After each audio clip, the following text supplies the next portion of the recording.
Bien, muy buenas noches, abogados.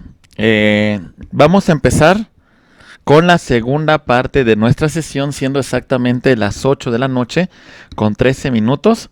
Vamos a dar comienzo con la segunda parte de la sesión. Muy bien, perfecto, compañeros. Muy bien. Ok.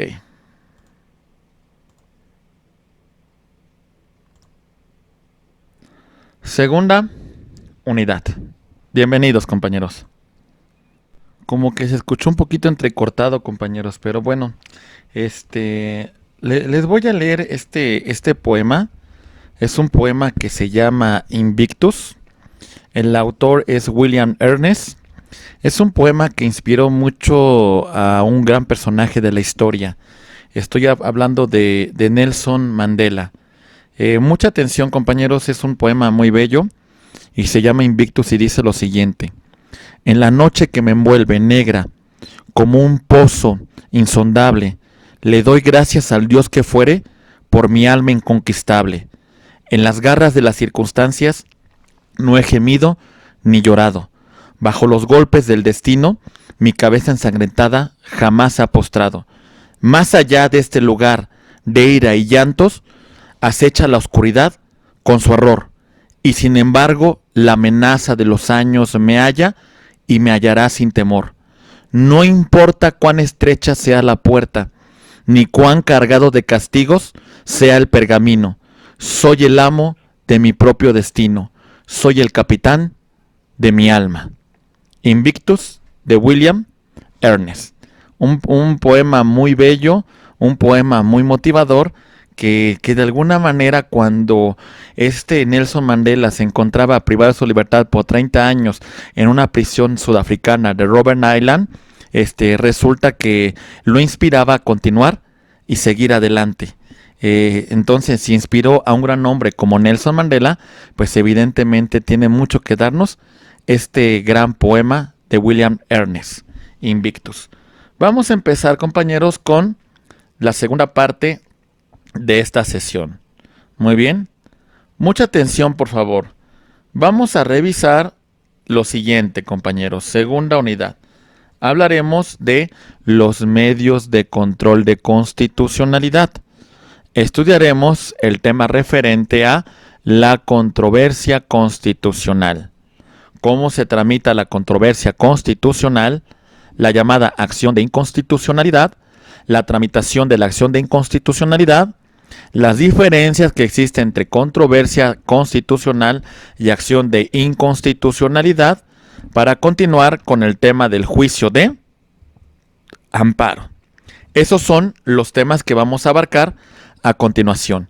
Pero antes de empezar toda esa temática, me gustaría hablar con ustedes de un tema importantísimo que es la constitucionalización del orden jurídico. Vamos a plantear esta doctrina partiendo de la idea de este gran autor, el doctor de la Facultad de Derecho de la Universidad Nacional Autónoma de México. En este caso vamos a hablar de la idea y la postura que nos presenta este personaje. Ay, otra vez me está pegando como el Alzheimer. Ahorita les digo cómo se llama. Nos plantea el ejercicio del control de constitucionalidad y del control de legalidad. Esta es la pauta. La letra H representa el hecho social, el hecho anterior a la ley, el hecho anterior a la creación de una constitución. Vamos a ponerle aquí un ejemplo. Un hecho fundante de nuestra constitución es un hecho social. La Revolución Mexicana del año de 1910. El hecho que funda, el hecho que da origen. Creamos la norma fundamental, la norma número 1, creada por el poder constituyente. ¿Recuerdan ustedes su clase de derecho constitucional? El poder constituyente tiene una sola función: crear la Constitución. Esta es la pauta, este es el origen, abogados. Cuando creamos la norma número 1, la norma constitucional, vamos a dar pauta a los actos de autoridad. Actos 1. Estos actos van a ser lo que la doctrina constitucional llama los poderes constituidos, los que están creados para gobernar. Muy bien. Los poderes constituidos de la Constitución. ¿Cuáles podemos mencionar? El poder ejecutivo, el poder legislativo, el poder judicial, los órganos autónomos, etc. Ahí está. Una de las funciones que tienen los poderes constituidos es la función legislativa. En este caso, dentro de esta función legislativa en las normas federales, va a participar la Cámara de Diputados y la Cámara de Senadores. Diputados y senadores que crean la norma número 2, la norma secundaria. La norma secundaria tiene su origen en la norma 1. Cuando nosotros ejercemos el control de constitucionalidad, verificamos que esta norma no sea contraria a la Constitución. Este ejercicio se llama control de constitucionalidad. Muy bien. Siempre tenemos que hacer nosotros ese análisis de constitucionalidad. Así inicio, abogados. Esta es la pauta de cómo nosotros estamos trabajando este tema. Muy bien. Vamos a ver un ejemplo. Aquí va. Acaban de elaborar una ley que va a combatir la violencia contra la mujer en estas cuestiones de redes sociales, informáticas y demás. Se le conoce como la ley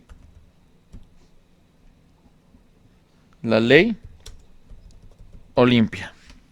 Muy bien. Si de alguna manera, una vez que se promulgue, nosotros consideramos que varios de estos artículos son contrarios a lo que establece la Constitución, vamos a alegar que esta norma es inconstitucional y como tanto queremos que sea inaplicada, porque ninguna norma contraria a la Constitución puede subsistir. Este ejercicio de dejar sin efectos esa norma por ser inconstitucional es un ejercicio de control de constitucionalidad. ¿Está claro, compañeros? Muy bien. Ok. Del acto de la norma secundaria, la norma número 2, se derivan otros actos de autoridad. Pero estos actos de autoridad ya no tienen como fundamento principal la norma constitucional. Su fundamento ya se ampara en la norma 2, la norma secundaria. Por ejemplo, la atribución que realiza un juez de control en un procedimiento penal. Ahí lo tenemos. Muy bien, es un acto derivado de la norma secundaria.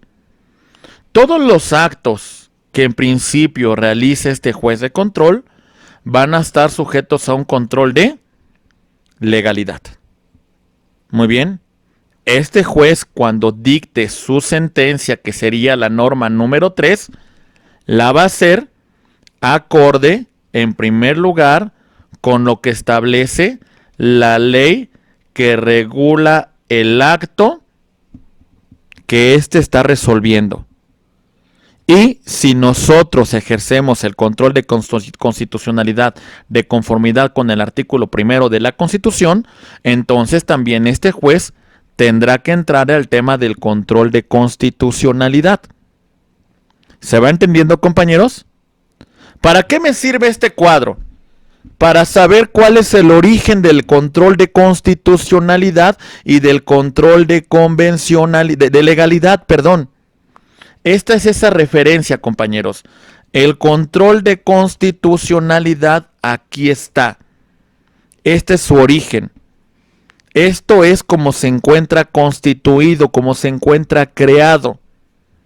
La norma base de su creación es la norma constitucional.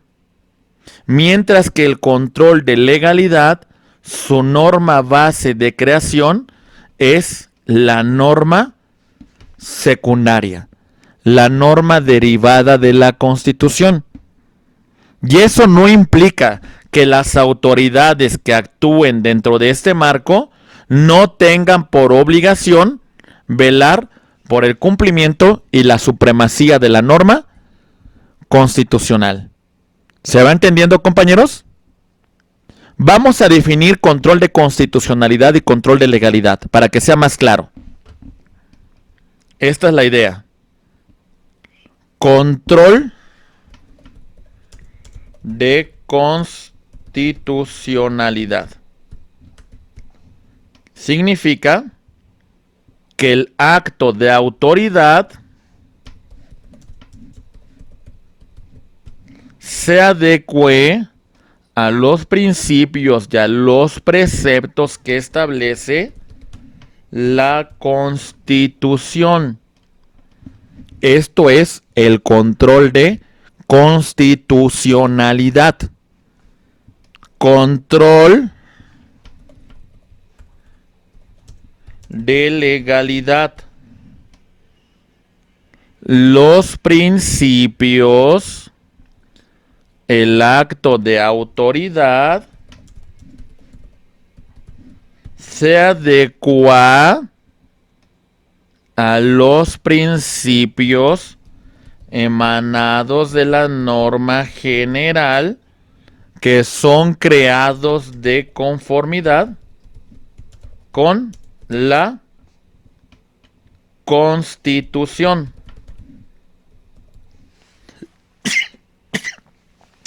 ¿Se entiende, abogados? Ese es un precepto muy importante dentro del control de constitucionalidad y del control de legalidad.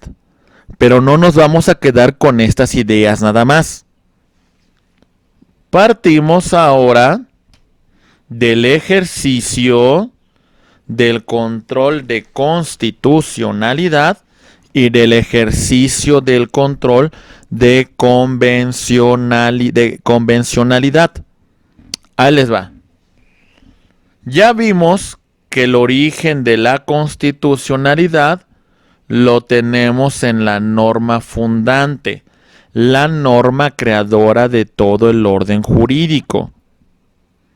En teoría, entre comillas, el control de convencionalidad tendría que nacer aquí, a partir de que el tratado internacional celebrado por el presidente de la República y ratificado por el Senado entran dentro de nuestro orden jurídico.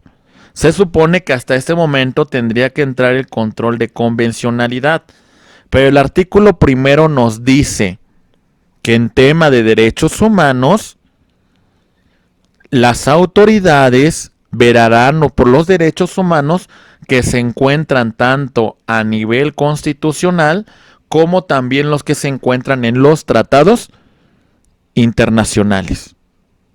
Escuchen bien esto, compañeros.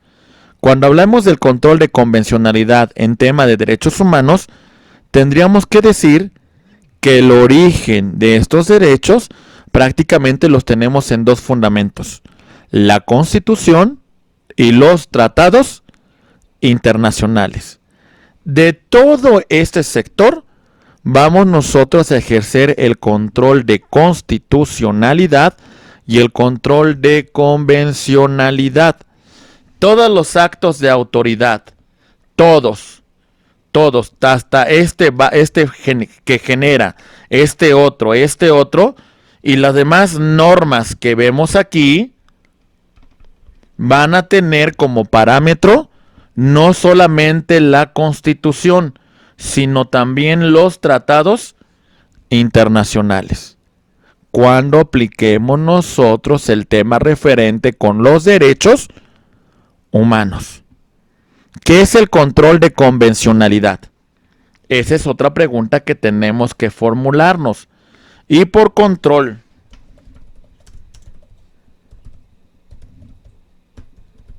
de convencionalidad entendemos la adecuación del acto de autoridad a los preceptos que establece la Convención Americana de Derechos Humanos.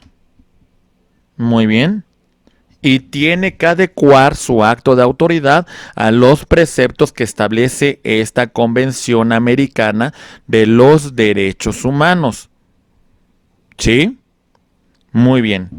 Cuando nosotros hablemos de los derechos humanos, dice el artículo primero, es obligación de todas las autoridades protegerlos, garantizarlos, hacerlos efectivos.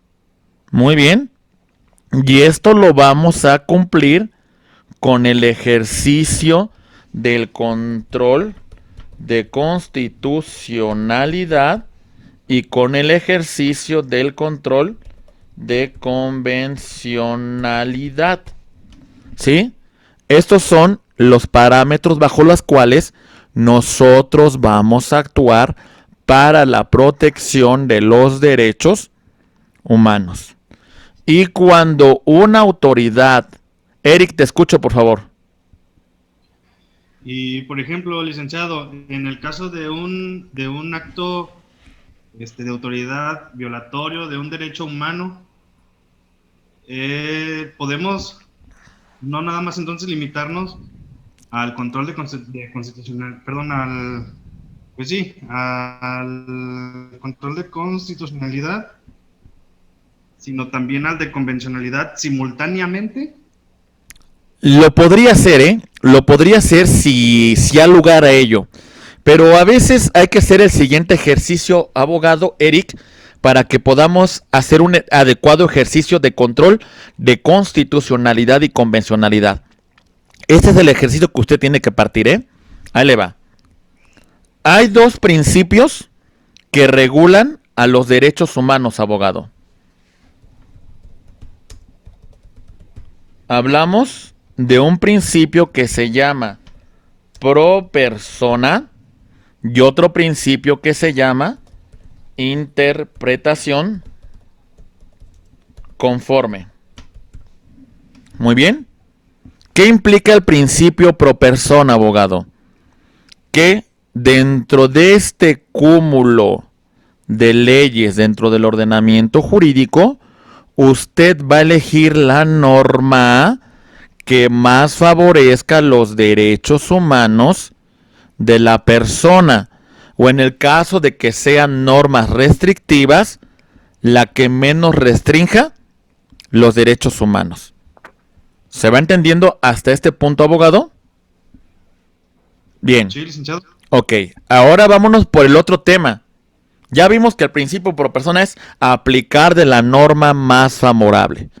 Ahora, la interpretación conforme implica que usted va a hacer lo siguiente. El acto de autoridad. Muy bien. O en este caso, la ley que usted va a aplicar para el caso concreto va a ser el siguiente análisis en interpretación conforme. Velará de que esa norma sea acorde con la Constitución. Este ejercicio se llama control de constitucionalidad. Pero también usted hará un ejercicio de compararla con el tema de los tratados internacionales, ejerciendo el principio de control de convencionalidad. Se supone que cuando usted haga este parámetro y analice si la ley o acto de autoridad no es contrario a la Constitución, sino está totalmente acorde, vámonos al siguiente ejercicio. Legalidad de tratados internacionales, convencionalidad. Y si usted al hacer ese análisis se percata que la ley o el acto de autoridad no contraviene ni la Constitución ni los tratados internacionales, basta con que usted ejerza el control de legalidad. El control de legalidad es más que suficiente. No nos vayamos a más. ¿Sí? Si cuando haga usted el parámetro de comparación verifica que, bueno, no contraviene la Constitución, pero sí contraviene tratados internacionales, entonces no le busque tres pies al gato. Vámonos directamente con el ejercicio del control de convencionalidad. Por eso a veces sería muy difícil que usted dijera, en un caso que ejerce control de legalidad, control de constitucionalidad y control de convencionalidad. He visto muchos abogados que hacen lo siguiente. En su capítulo de demanda o lo que estén presentando, prácticamente tienen un apartado argumentando el artículo primero de legalidad, de constitucionalidad y de convencionalidad. Y solamente dicen que con fundamento en el artículo primero, la autoridad haga ese control.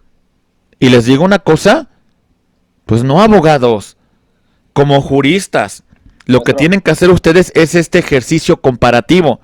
Cuando yo ya hago mi demanda es porque yo ya hice el ejercicio de constitucionalidad y de convencionalidad. ¿Sí? Por eso normalmente no nos vamos a encontrar con esta discrepancia, pero aunque se puede presentar, abogado Eric.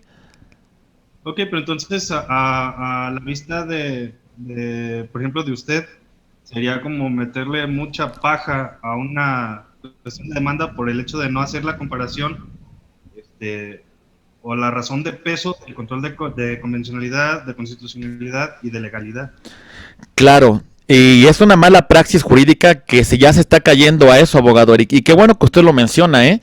Porque, por ejemplo, a veces creemos que por poner un montón de fundamentos normativos, de agarrar y pegar jurisprudencias literalmente así a la letra, sin hacer un argumento, sin hacer un análisis, es más que suficiente. Y yo creo que llegamos a poner muchísima paja. Presentamos demandas de 50, de 100 cuartillas y creemos que por eso somos unos superabogados, cuando la realidad a lo mejor previamente debimos haber hecho ese control y poner cuestiones sustantivas, cuestiones que realmente sean trascendentes, y esto lo va a valorar más el juez. Esto va a ser un análisis mucho más de fondo a que usted copie y pegue y nada más diga, mira, la Convención Americana en el artículo 8 dice esto, y lo pegas literalmente. ¿Y cuál es tu análisis, abogado? ¿Y cuál es tu interpretación? ¿Y cuál es el argumento que usted está señalando para que me pida el ejercicio del control de convencionalidad? Porque a lo mejor lo que estamos haciendo es reiterando sobre derechos que ya están perfectamente bien compaginados. No porque coloquemos más fundamentos significa que vamos a tener una mayor solidez en nuestras demandas, sino puede ser todo lo contrario. Considero que es un ejercicio, como usted dice, abogado, que estamos realmente cargando nuestra demanda con elementos que inclusive pueden llegar a ser pues un poquito obsoletos para el objetivo que pretendemos, abogado. Ok, licenciado, muchísimas gracias. Sí, por ahí vi otra manita levantada. ¿Quién fue? ¿Quién más levantó la mano? ¿Todo bien? Maestro. Sí, Juan Carlos, te escucho. ¿Nos podría dar un ejemplo en el tema de que no contravenga lo que era el control constitucional, Okay, pero que sí esté, que sí contravenga bajo lo que es la segunda parte del control de convencionalidad? Es correcto. Ok, vámonos, abogados, por favor, saquen su Constitución y vean ustedes el artículo 16 de la Constitución. Vámonos exactamente en el párrafo 1, 2, 3, 4, 5, 6, 7, 8. Párrafo octavo del artículo 16. Vean lo que dice. Artículo 16. Párrafo octavo. La autoridad judicial, a petición del Ministerio Público y tratándose de delitos de delincuencia organizada, podrá decretar el arraigo de una persona con las modalidades de lugar y tiempo que la ley señale, sin que pueda exceder de 40 días, siempre que sea necesario para el éxito de la investigación, la protección de las personas o bienes jurídicos, o cuando exista el riesgo fundado de que el inculpado se sustraiga de la acción de la justicia. Este plazo podrá prorrogarse siempre y cuando el Ministerio Público acredite que subsisten las causas que dieron origen. En todo caso, la duración del arraigo no podrá exceder de 80 días. Bien, vean lo que dice este párrafo octavo del artículo 16 de la Constitución. Tratándose de delitos de delincuencia organizada, podrá decretar el arraigo. ¿Sí? Es decir, ni siquiera tiene integrada debidamente una carpeta de investigación. Pero mientras son peras o son manzanas, abogados, yo ya los voy a detener en un arraigo de 40 días o con una posibilidad de duplicidad de otros 80 días. Y resulta que al final de cuentas, como no tengo debidamente integrado una carpeta de investigación, pasan los 40, los 80 días y le digo, disculpe usted, señor Juan Carlos, no tenemos elementos. No vamos a integrar una carpeta en su contra y váyase usted con toda calma. 80 días de su vida, abogado, ya estuvo usted sujeto a un arraigo sin tener debidamente integrada una investigación. Porque en todo caso existe el tema. Existe, si tengo elementos suficientes, pues voy a formular una imputación. Integro una carpeta de investigación. Hay los elementos jurídicos para hacerlo. Y la Convención Americana de Derechos Humanos, específicamente la Corte, ya se ha pronunciado a que esta parte de la Constitución es contraria a la Convención Americana. Se autoincrimina. Va en contra del principio de presunción de inocencia, abogado. Ese es un ejemplo por el momento que yo le puedo señalar de que un precepto que se establece en la Constitución es contrario a lo que establece la Convención Americana de Derechos Humanos. En este caso ejercemos el control de convencionalidad. Si usted tuviera una persona que llegara a su despacho y le dijera, abogado, pues ¿sabe qué?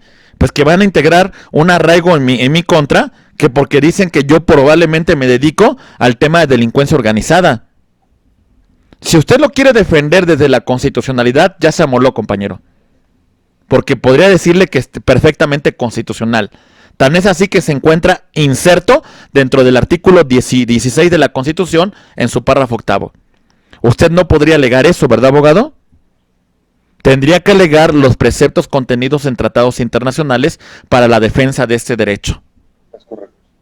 ¿Se entendió, compañeros? Sí. Muy bien, muy bien.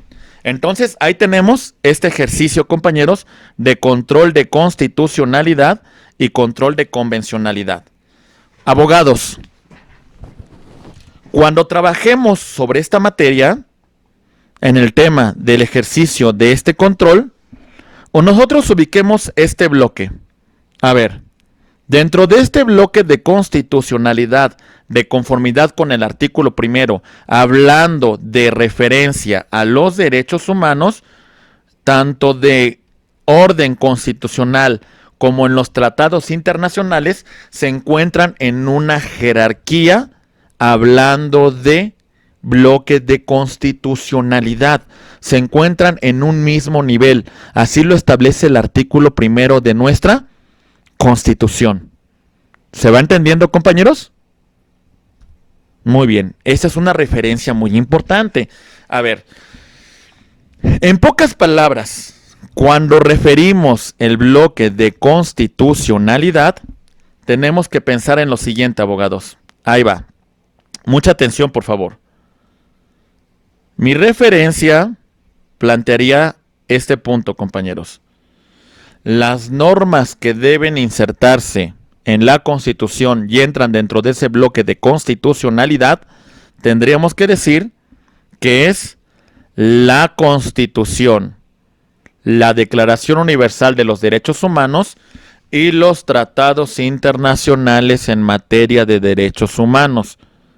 Tendríamos que decir que se encuentran en esta jerarquía normativa. Abogados, ¿sí está quedando claro? Muy bien.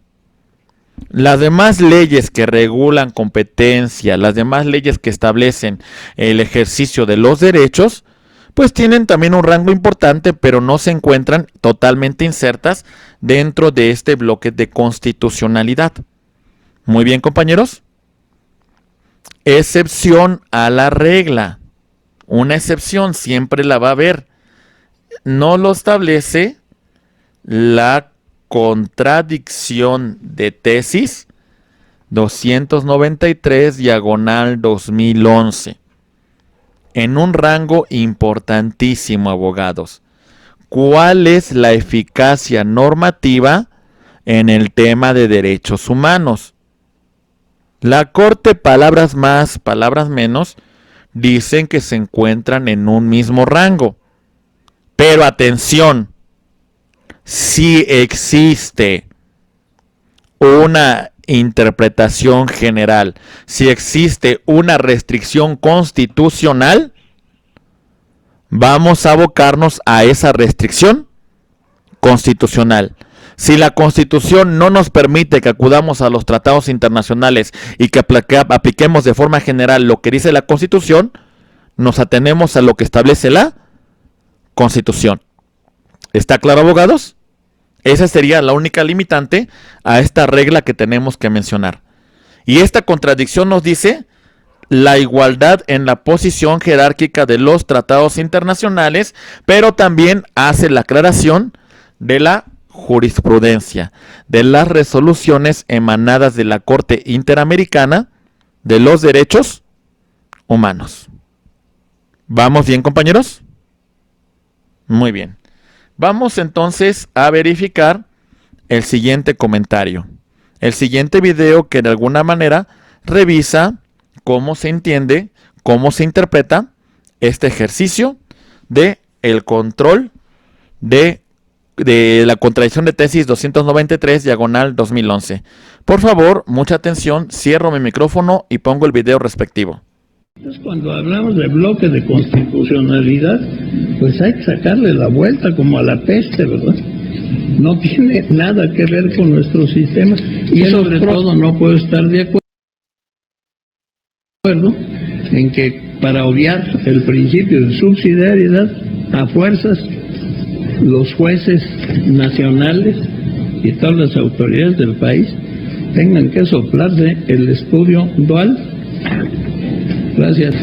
Para mí no existe esta preeminencia de los tratados internacionales, sino como lo dije en ese momento, se trata de reglas de interpretación de las normas relativas a derechos humanos. No estoy de acuerdo con la premisa fundamental en que se sostiene que hay derechos humanos no previstos en la Constitución, pero sí en los derechos internacionales. Para mí, en primer lugar, la llamada jurisprudencia de la Corte Interamericana de Derechos Humanos, pues es una cuestión, en todo caso, desde un punto de vista o un concepto doctrinal, porque no hay ninguna disposición en el Pacto de San José, ni aún en el Estatuto de la Corte Interamericana, que nos defina qué debe entenderse por jurisprudencia, cuál es su alcance y cuál es su obligatoriedad. Claro, la Corte Interamericana puede decir que todo lo que ella dice es absolutamente obligatorio para todos porque ella lo dice. Este concepto Sin embargo, de jurisprudencia de tribunales internacionales para mí es verdaderamente inaprensible. Todavía le llaman jurisprudencia a cualquier parrafito de cualquier resolución. Son criterios. Al decir que son orientadores, estamos exhortando a jueces y magistrados a que tomen en cuenta las decisiones y queda a su criterio tomar lo bueno que haya para decidir o no. Y si la Suprema Corte de Justicia de la Nación va a interpretar por el principio pro homine que debe de dejar de aplicar una disposición constitucional por la aplicación de un tratado, igualmente está usurpando la facultad del constituyente permanente, porque la modificación constitucional solamente es facultad de ellos. En este parámetro de control de regularidad debe estar sustentado sobre la base de que las restricciones expresas que prevé la Constitución son aplicables a todas las normas, incluyendo las de fuente internacional. Y en otras palabras, considero que no es posible dejar de aplicar una norma constitucional que contenga una restricción expresa en aras de la aplicación del principio pro persona, porque si la ampliación a la protección va a consistir en que la norma internacional no tiene restricción y la norma constitucional sí la tiene, me parece que ese ejercicio sería contrario al texto expreso de este primer párrafo. Compañeros, ¿me escuchan? Muy bien. Vean, vimos los criterios del máximo tribunal de nuestro país, sacándole vuelta al ejercicio del control de convencionalidad. Afortunadamente, estos criterios son por ahí del año 2013, resolviendo esa contradicción de tesis. Se supone que inclusive aquí voy a dar una pauta muy importante y debo de reconocer la gran labor del ministro presidente de la Suprema Corte de Justicia, Arturo Saldívar Lelo de la Rea, que ha venido planteando de alguna manera criterios más importantes, criterios más garantistas respecto a los derechos humanos. Vean los criterios de la Corte. Hasta cierto punto, el primer ministro Aguirre Anguiano, ya afinado, que en paz descanse, señalaba pues que es como la peste, que hay que sacarle vuelta a los criterios emanados de la Corte Interamericana de Derechos Humanos. Algunos otros que cómo se iban a someter a ese tribunal, que se iba en contra de la supremacía constitucional, temas referentes con que iban en contra de la voluntad del constituyente permanente. O sea, vean esas cuestiones tan importantes que discutió nuestra Corte. El día de hoy entendemos nosotros ese rango que tienen los tratados internacionales en materia de derechos humanos. Lo único que subsiste es el criterio que establece la contradicción de tesis en el tema de que exista una restricción constitucional. ¿Está claro, abogados? De ahí en fuera tenemos que entender nosotros ese ejercicio. Eric, te escuchamos.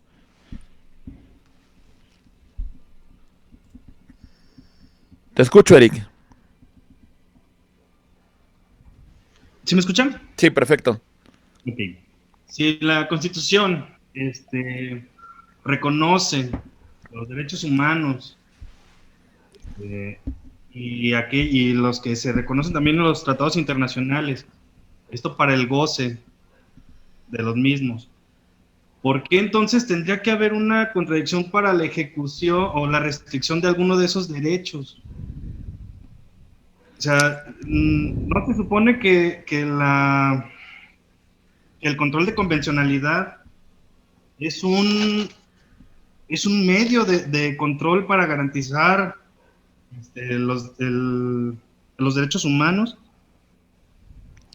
¿Por qué tomarlo de esa manera de no tomar en cuenta, por ejemplo, ¿cómo mencionaba? Pro persona. Pro persona, sí. Buscando la sentencia, por así decirlo, más favorable. ¿Por qué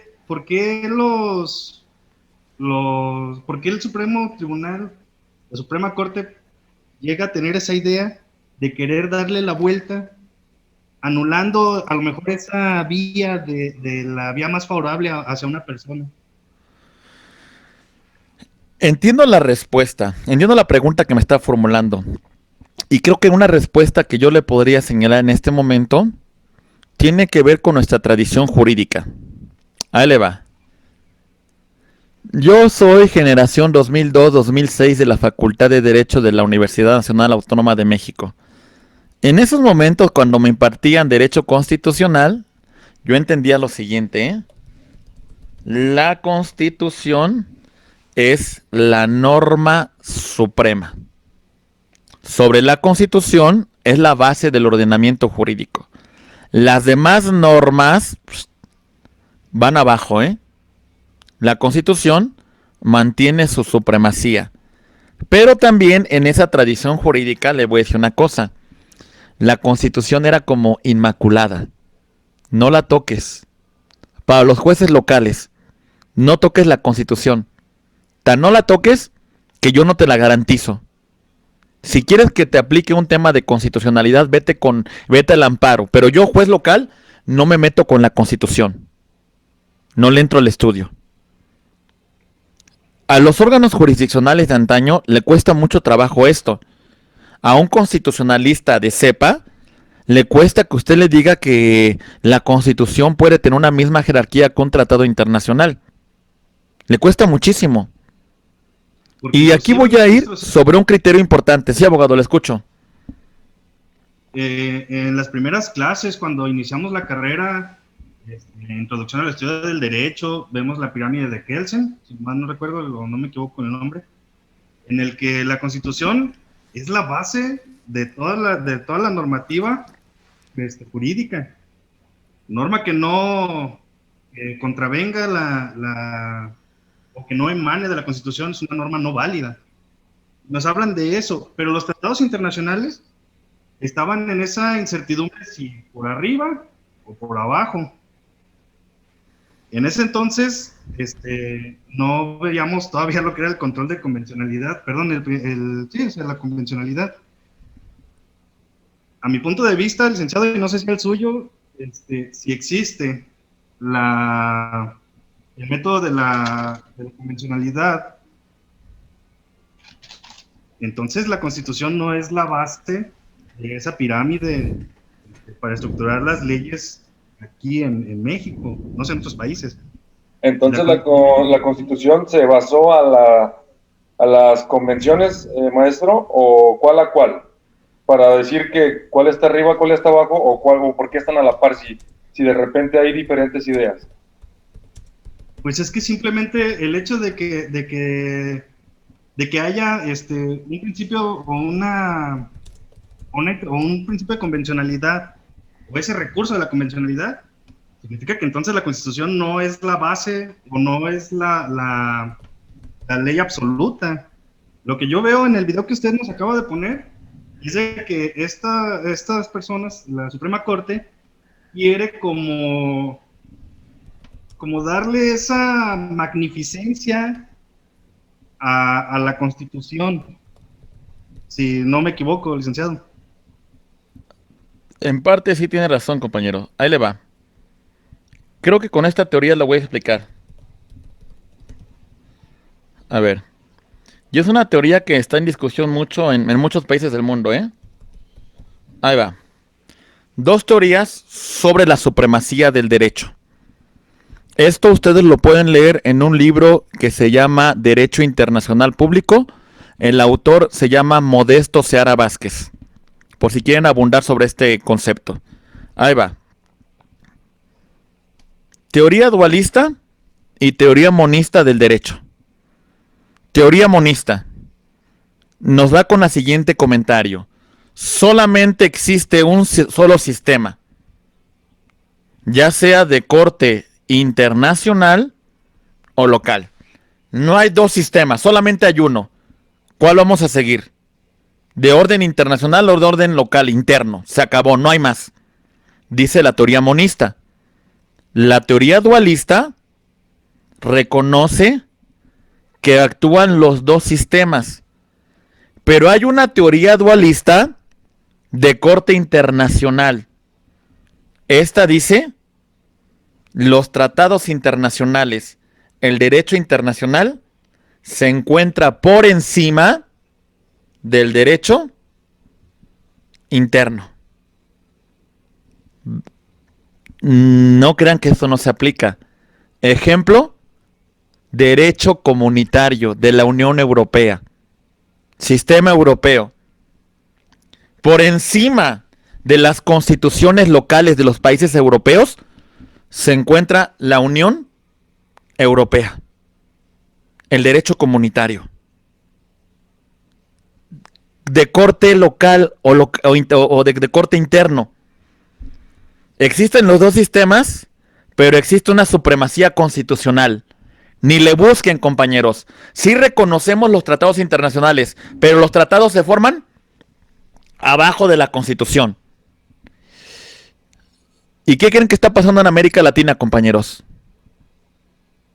En América Latina está tomando mayor auge esta doctrina. Es más, les voy a decir cómo está tomando gran auge. Año 2000. Se llama Almonacid Arellano contra Chile. La Corte Interamericana de Derechos Humanos resolvió que el constituyente chileno no puede establecer la censura previa dentro de su constitución.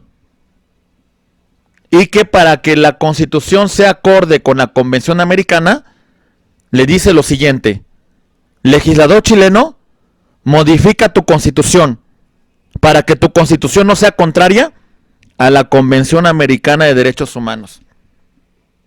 Les pongo otro caso. Caso Radilla Pacheco contra México, año 2010. ¿Qué generó el caso? La reforma constitucional en materia de derechos humanos. Y no es un tema que se ha sacado así de mi cabeza, ¿eh? Ahí les va la idea. No lo dice un juez de la Corte Interamericana, mexicano, Eduardo Ferrer MacGregor. Vean lo que plantea, ¿eh? Ahí le va. Y esa es la base de mi tesis doctoral. Vean lo que plantea Eduardo Ferrer MacGregor. Dice lo siguiente: que el sistema interamericano de derechos humanos está generando en América Latina lo que se conoce como un ius constitutionale comune. ¿Qué significa, compañeros? Que prácticamente las directrices de la Corte Interamericana están teniendo gran repercusión en las constituciones de toda América Latina. O sea, la postura que estamos tomando, abogado Eric, empieza a ser esta, ¿eh? Empieza a ser la de corte internacional. Abogado Norberto, le escucho. Doctor, ¿esto podría venir a ser un cambio también paradigmático para lo que es la evolución de las TICs en el B2B, en el business to business de por ejemplo, Alibaba, e-commerce, Made in China, que están entrando en el cross-border del comercio internacional y haciendo una sola legislación para lo que es la venta electrónica? Es decir, una base en la que van colocando un mismo Estado de Derecho para poder vender en todos los países y en conjunción con lo que sería la OCDE para desarrollar lo que es la taxatividad comercial y de aranceles en todos los productos. Es decir, una misma sintonía jurídica comercial para poder desarrollar la venta electrónica a nivel global o por bloques económicos. Mire, es un tema interesantísimo, Norberto, lo que usted menciona. Inclusive hay una comisión de Naciones Unidas de Derecho Internacional Mercantil, ¿eh? Estos temas ya están a la puerta, ¿eh? Ya están ahorita, ¿eh? Ya se están discutiendo, sí, compañeros. Porque, de hecho, los tratados, los contratos internacionales para poder celebrar una compra-venta de productos, por ejemplo, por Made in China, está estandarizado. Sí, o sea, ya hablamos de estas convenciones internacionales, abogados, ¿eh? Por ejemplo, ahí les va. Y creo que entiendo la postura, ya entiendo muy bien lo que usted me señala, abogado Norberto, en el tema de la internacionalización del derecho, ¿eh? Nos establece que hemos entrado a la globalización del derecho, ¿eh? No hay de otra, compañeros, el derecho se está globalizando. Y créanme que les voy a decir una cosa que puede ser motivo de orgullo o motivo de desesperación para ustedes, ¿eh? El día de hoy, hace 10 años, ¿eh? A ver, si está bien. Luigi Ferrajoli nos menciona la globalización del derecho. Prácticamente nos dicen que las cortes internacionales y los organismos internacionales en esta nueva evolución del derecho están tomando una primacía, ¿eh? Es algo que no podemos dejar de percibir. Y entiendo el comentario de Eric porque el día de hoy se ha convertido mucho más, es un tema más difícil estudiar derecho, mucho más complejo. Si Eric quería ser penalista, bastaba con que tuviera su código penal, su código de procedimientos penales, y por ahí tuviera jurisprudencia en materia penal, y párenle de contar. Si hoy en día, Eric... Oiga, doctor. Sí. Oiga, doctor. José Luis. ¿Cómo está? Buenas noches. Hola, ¿qué tal? ¿Cómo estás? Bien, doctor. Sí, te no escucho. Me diga eso. No me diga eso. Yo soy penalista. Ah, pues usted sabe más, maestro, con toda esta situación. Sí, Hemos doctor, Hemos entrado ya a un tema muy importante, maestro. No me dejará usted mentir, en el ejercicio del control de convencionalidad y con el tema de los tratados internacionales, maestro. Así es, doctor. Y usted, por ejemplo, usted y yo somos de la maestro. Y nos explicaron nosotros el tema de que la Constitución ahí permanecía inmaculada. Y si la querías defender, pues vete al amparo. Tiene que aplicar. ¿Sí? ¿Me escucha? Se le corta, doctor, pero está bien sus puntos de vista y los acepto. A ver, abra su micrófono que se cerró un poquito, por favor. Acepto sus puntos de vista, doctor. Lo respeto y que siga adelante con su... Muy bien, como que se cortó un poquito, como que hemos ahí tenido algunas dificultades, pero sí, muchas gracias, maestro, por su intervención y de alguna manera usted como experto penalista, pues hemos llegado a este punto, maestro. Muy bien. Doctor. ¿Sí me escuchan, verdad, compañeros? Sí, doctor, ¿Sí? Maestro Alemán. Sí, sí, ¿lo escucha, maestro? Sí, se le escucha fuerte y claro. Sí, muy bien, como sí, que... lo escuchamos, doctor. Como que hubo cierta interferencia. Un comentario. Sí, maestro. Esta globalización jurídica avalada por el e-commerce trastoca los nacionalismos, afecta la identidad de los pueblos. Ese es el único inconveniente que yo le veo. A la globalidad hay que seguirle el paso. No hay que ser globalifóbicos. El único inconveniente es que afecta a los nacionalismos y se pierde la identidad nacional. Ese es mi comentario nada más. Bien, y ahí les va otra cuestión, compañeros, Lo que comenta el maestro José Luis Salazar, lo que comenta el maestro Alemán, lo que comenta Eric, y que ahorita regreso contigo, Eric, en un punto muy importante. Déjame decirte lo siguiente.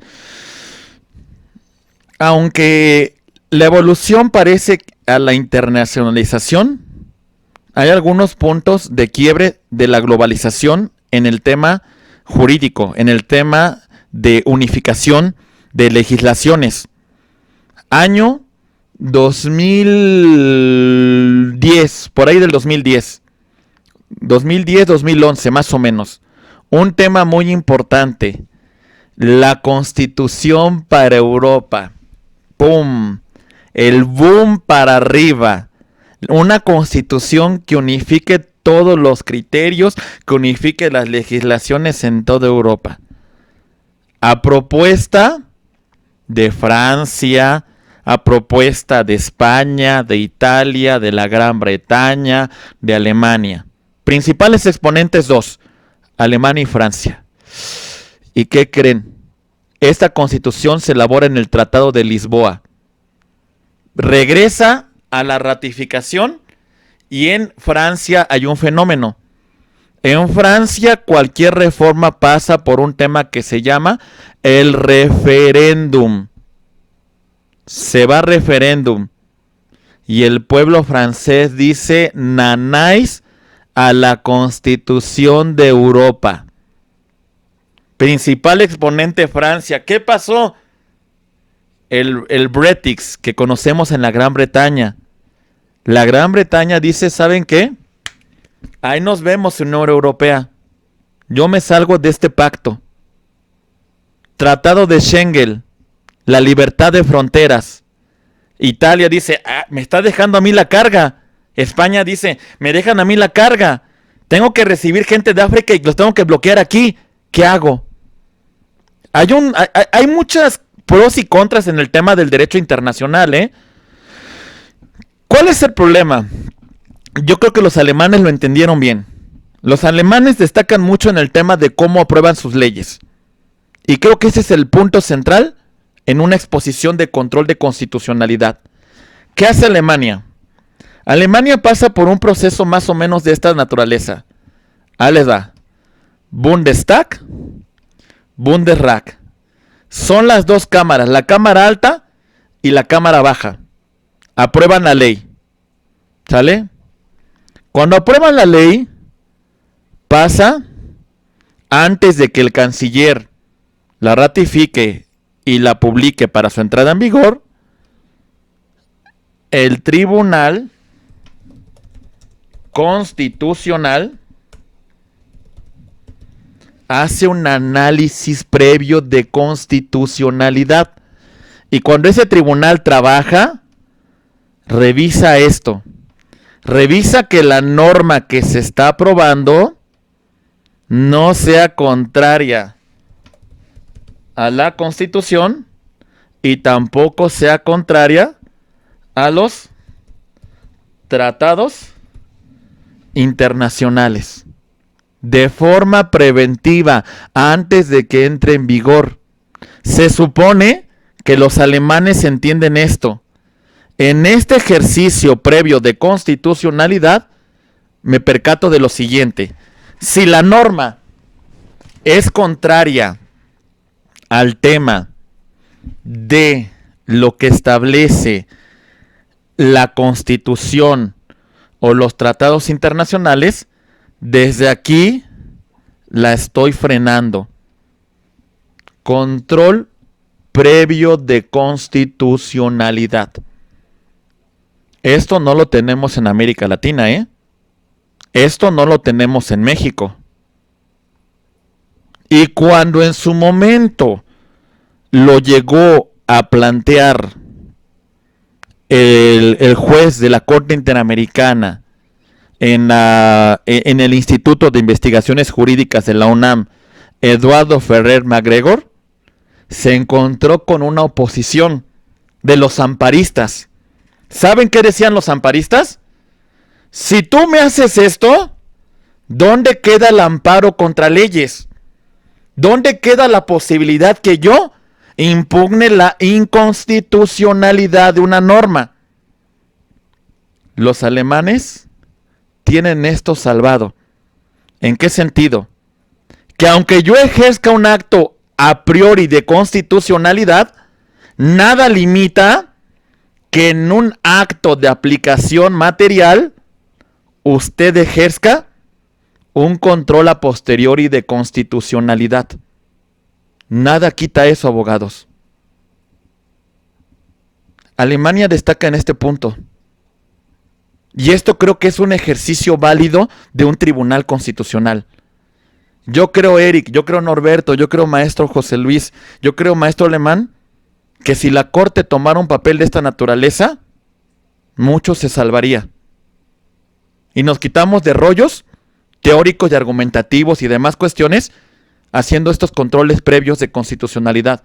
Porque seamos honestos, nuestro Congreso no es especialista en constitucionalidad, ¿eh? Sí tenemos a diputados como Carmelita Salinas, a Jorge Caguachi, tenemos a esos señores diputados, pues no creo que analicen este tema, ¿eh? Si nuestros partidos toman decisiones por facciones parlamentarias, esto no les interesa, ¿eh?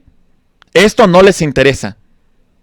Ese es un gran problema de una forma de cómo elaboramos las leyes. Creo que en su momento la Corte tiene que tomar un papel determinante en el ejercicio del control de constitucionalidad, compañeros. Eso cambiaría mucho. Eso cambiaría realmente, lograría realmente este ejercicio adecuado. Bueno, eso ocurre en Alemania, pero creo que podemos plantear buenas cuestiones, compañeros. Podemos plantear buenos argumentos a partir del estudio, a partir de la reflexión y el análisis. Hay que comentarlo. Y de alguna manera de aquí se construyen buenas posturas. Eric, te escuchamos, por favor. Pues sería ver la manera de que nuestro poder constituyente blinde o haga ese blindaje en ciertos aspectos de nuestra Constitución para llegar a lo que la Suprema Corte en el video que nos muestra, no se tomen ciertos parrafitos como jurisprudencias. Y yo le voy a decir una cosa, maestro, abogado, le voy a decir una cosa muy sincera, ¿eh? Si la Corte se quita de cuestiones políticas, si la Corte fuera más plural, si la Corte no se encuentra sometida a la voluntad del presidente de la República, creo que muchas cosas podrían ocurrir. Y muchos me critican este tema, pero cuando yo planteé el tema en la maestría en Derecho en la UNAM, yo critiqué el funcionamiento de la Corte en el tema de cómo se eligen a sus ministros.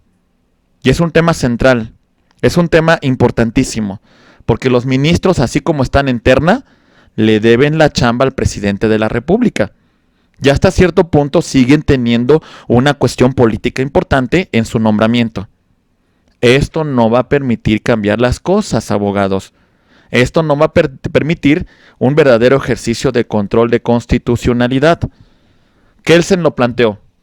¿Quieren entrar a un tema de control de constitucionalidad? ¿Quieren entrar a un tema de tribunales constitucionales? ¿Cómo eliges a los magistrados? Elige a los mejores abogados. Elige a los mejores jueces. Elige a los expertos en constitucionalidad. Y tenlos ahí. Establécenos en el tribunal. Alemania, ¿quién elige, compañeros? Alemania elige el canciller, a algunos magistrados del tribunal. Elige el Bundestag, el Bundesrat. Elige el Poder Judicial. Eligen las mejores universidades del país. Eligen los colegios de abogados. Las personas más sobresalientes en el campo de derecho se encuentran en ese tribunal. Eso cambia mucho la idea, compañeros. Eso cambia mucho la pluralidad de la Corte. Y por eso la Corte en este momento no es una Corte de constitucionalidad. Esperemos que en algunos años lo sea. Pero hay que seguir construyendo estas ideas y qué bueno que lo comentan. Por eso partimos de este estudio de constitucionalidad, compañeros. ¿Va quedando claro? Muy bien. Entramos... Sí, abogado. Siempre y cuando, licenciado, no se nos prive del control de convencionalidad. O sea, si en unos años, el video que usted nos mostró, nos dijo es del 2006, 2009. No, 2013, si no más recuerdo, ¿eh? 2003. 13. 13, ok. Si en unos años, a esa manera de pensar de la Suprema Corte de Justicia, referente al control de convencionalidad, imagínese que después hasta se nos prive o se prive de ese control o de ese recurso. Pues esperemos que no, abogado, ¿eh? Y yo creo que no, ¿eh? Al contrario, yo he visto que últimamente, en parte, hay buenos criterios en la Corte, pero bueno, hay que cambiar las ideas, compañeros, y tristemente... Esperemos que México no se salga por la tangente y no busque una salida como Venezuela o como Cuba, de salirse del sistema, de decir que aquí solamente el control de constitucionalidad, la supremacía es la que impera. Creo que esperemos que no lleguemos a ese punto, abogado, porque el día que lleguemos, en lugar de estar avanzando, retrocedemos en el tema de la impartición de justicia y en el tema del respeto a los derechos humanos. Ese día sí estaremos dando un brinco para atrás, abogados. Ese día que dejemos de que este avance, de que esta progresividad en el tema de la interpretación del derecho vaya hacia atrás. Y si eso ocurriría, en gran parte también sería responsabilidad de nosotros como abogados, porque no hemos sabido, no hemos podido defender estos derechos que están consagrados ya a nivel constitucional, ya también a través de los criterios de la Corte Interamericana de Derechos Humanos y de nuestra Suprema Corte de Justicia de la Nación.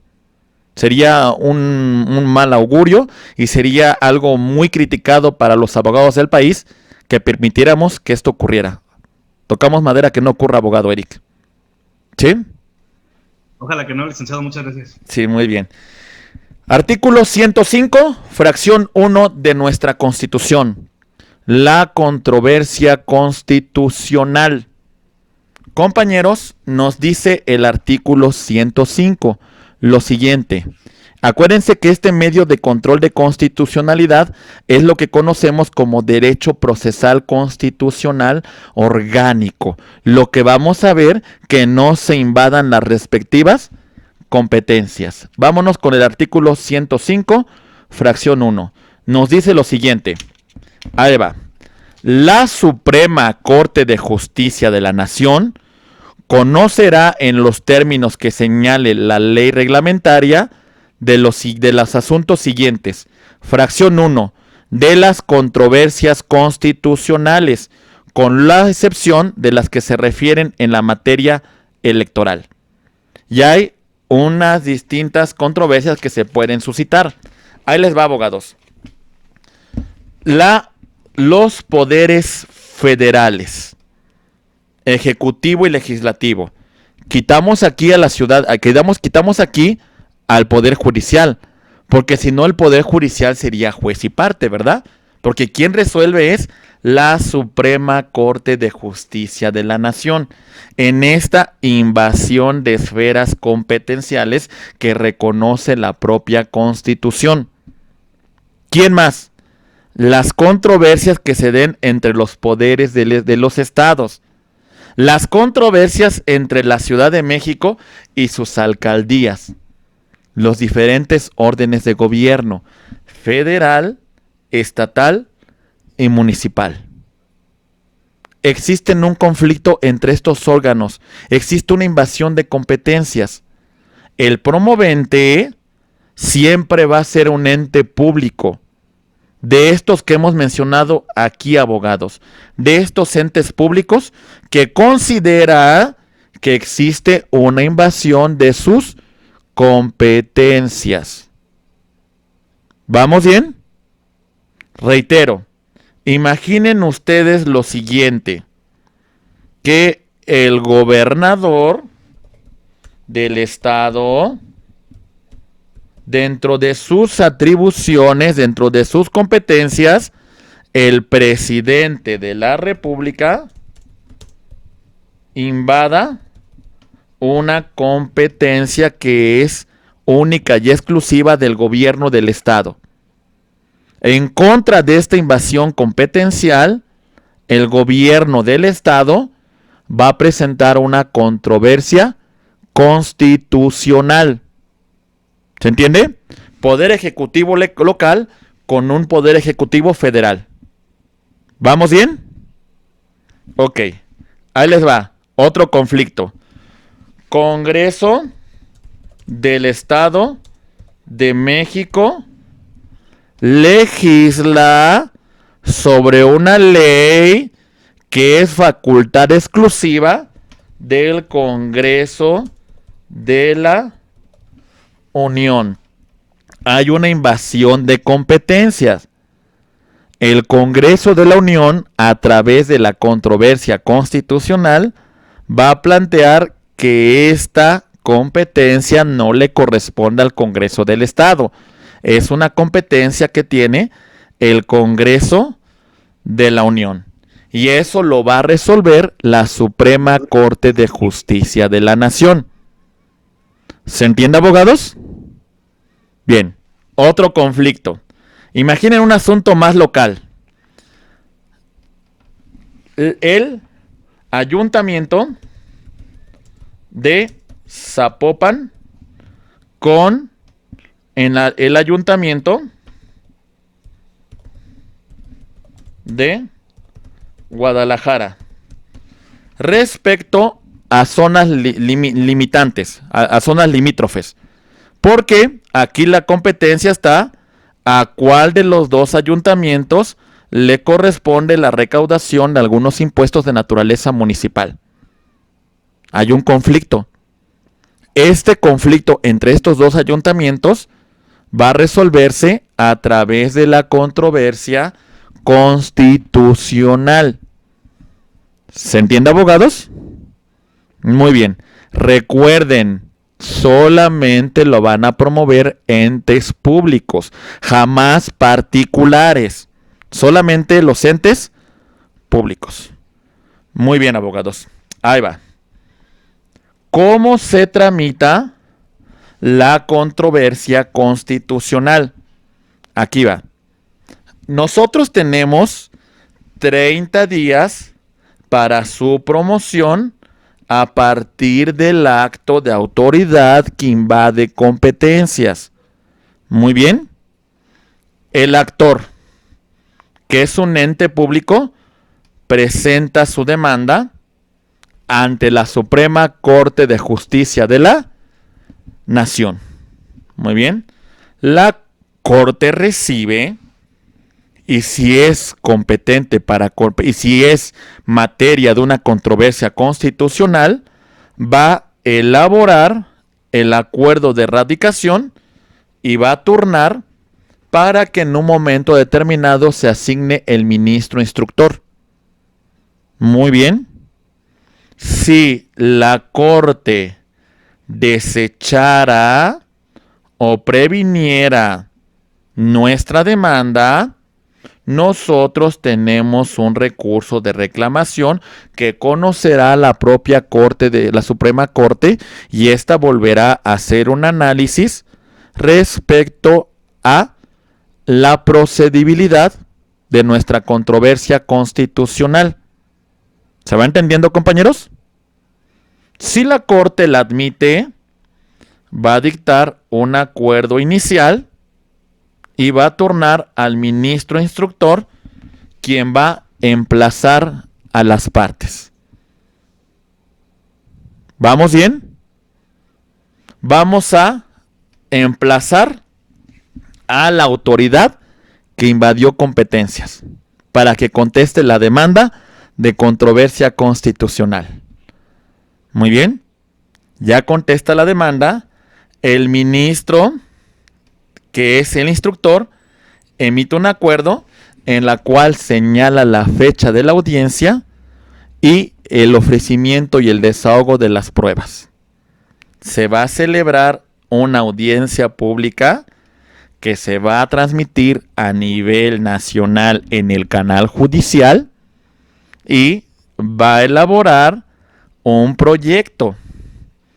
Ese proyecto se va a resolver con el voto de los ministros que se encuentren en la sesión. Mínimo se requieren el voto de 8 ministros. Muy bien. Se dicta la sentencia y se ejecuta la misma por la Suprema Corte de Justicia de la Nación. ¿Se va entendiendo, abogados? ¿Quedó alguna duda, alguna cuestión que quisieran ustedes señalar? ¿Vamos bien? ¿Sí? Perfecto. Vámonos al siguiente medio de control de constitucionalidad. Artículo 105, fracción 2. Rápidamente, abogados. Hablamos de la acción de inconstitucionalidad. Y reiteramos lo que dice el artículo 105, fracción 2.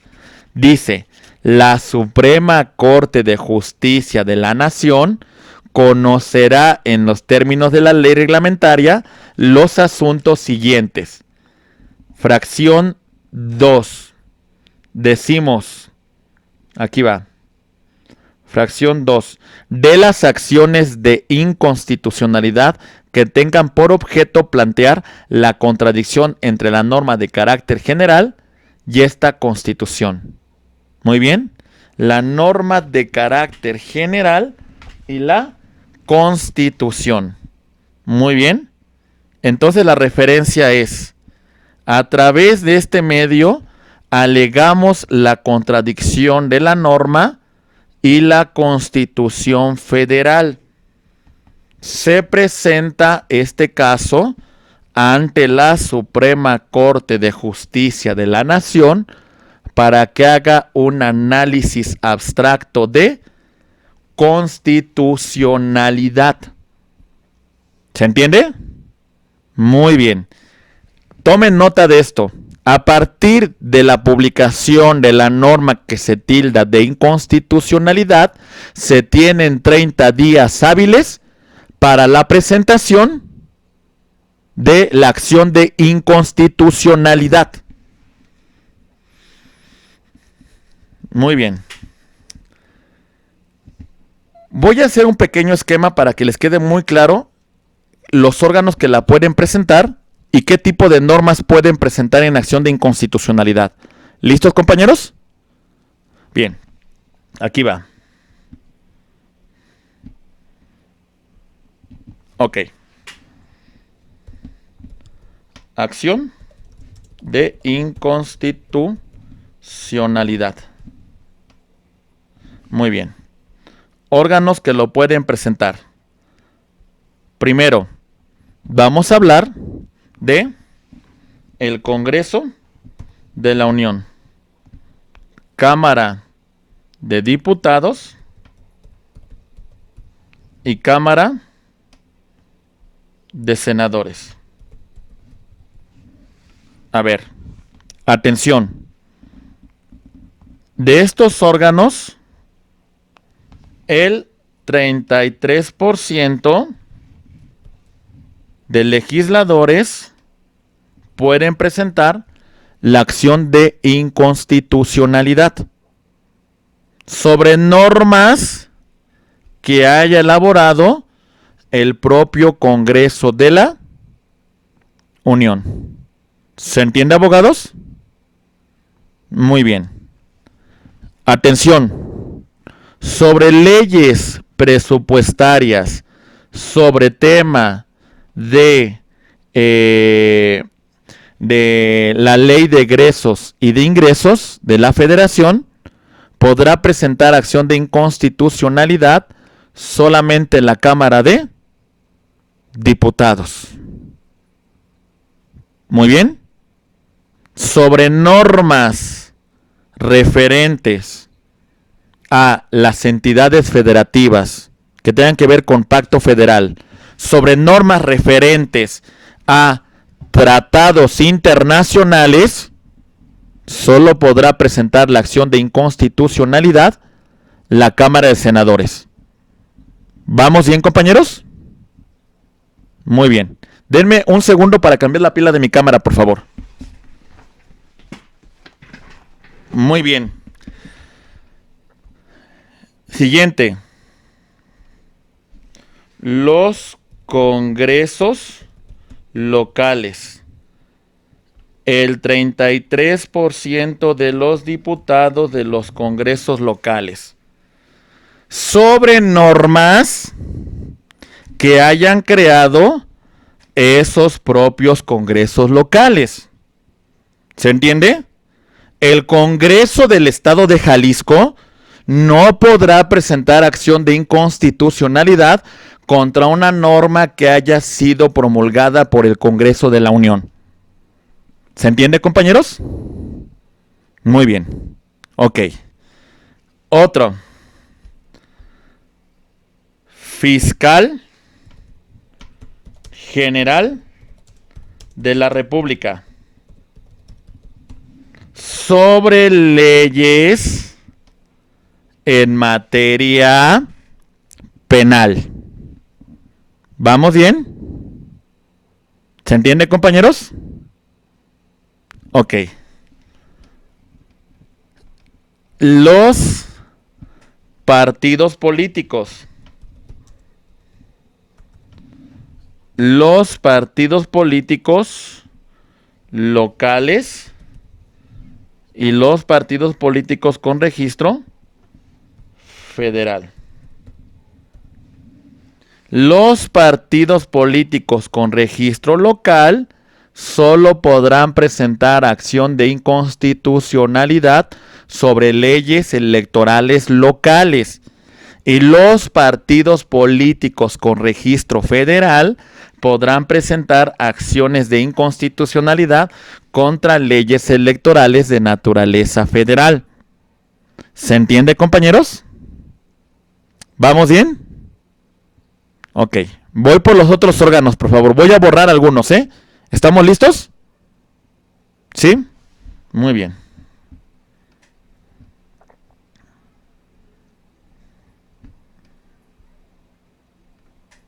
Ok.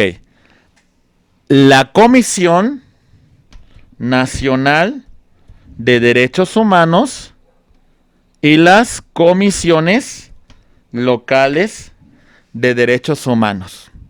La Comisión Nacional sobre Leyes que emita el Congreso de la Unión contra los derechos humanos. Y aunque también puede impugnar las leyes locales en materia de derechos humanos.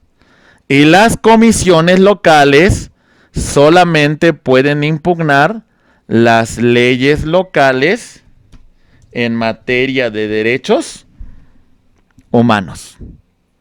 ¿Se entiende, compañeros? Muy bien. Siguiente.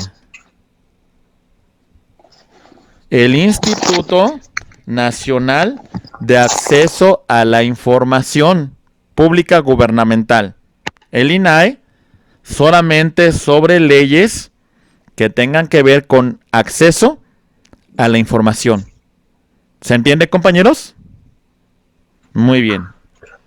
Los organismos constitucionales autónomos como el INE sobre leyes en materia electoral. ¿Se va entendiendo, abogados? ¿Vamos bien? Solamente estos órganos, nadie más. Solamente estos órganos pueden promover ante la Suprema Corte de Justicia de la Nación las acciones de inconstitucionalidad. ¿Está claro? Muy bien. Aquí va. Procedimiento. A partir de que la norma entra en vigor y se publica en el Diario Oficial de la Federación o en los diarios locales de las entidades federativas para su entrada en vigor, se tiene 30 días hábiles para la presentación de la acción de inconstitucionalidad. Ya vimos quiénes son los órganos que la pueden presentar, El actor presenta su demanda. La Suprema Corte de Justicia de la Nación, si está conforme la demanda, si se ofrece en tiempo y en forma y cumple con los requisitos, elabora un acuerdo de radicación y va a turnar a un ministro instructor. Lo mismo que mencionamos con antelación.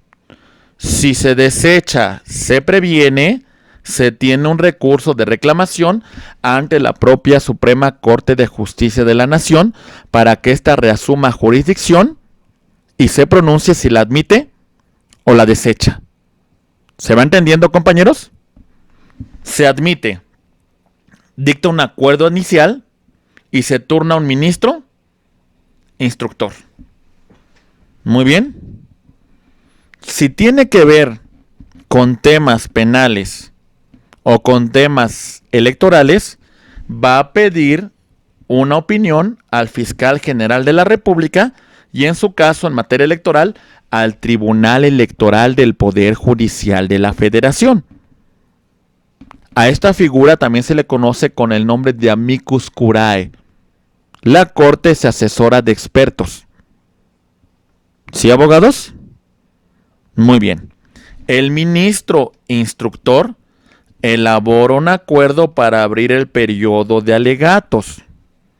Aquí no hay una contestación de la demanda porque no hay una litis contra una contraparte. Muy bien. El ministro instructor de alguna manera determina la conclusión del procedimiento y va a dictar sentencia. La Ley Orgánica del Poder Judicial de la Federación establece, sin señalar un plazo, que en caso de que el ministro instructor no apruebe el presente su proyecto. Muy bien. Se dicta sentencia. Y si la sentencia es aprobada por lo menos por 8 ministros, los efectos de la resolución son erga omnes, con efectos generales. Y la Corte ordena la publicación de dicha sentencia. Atención, compañeros. Tanto en las acciones de inconstitucionalidad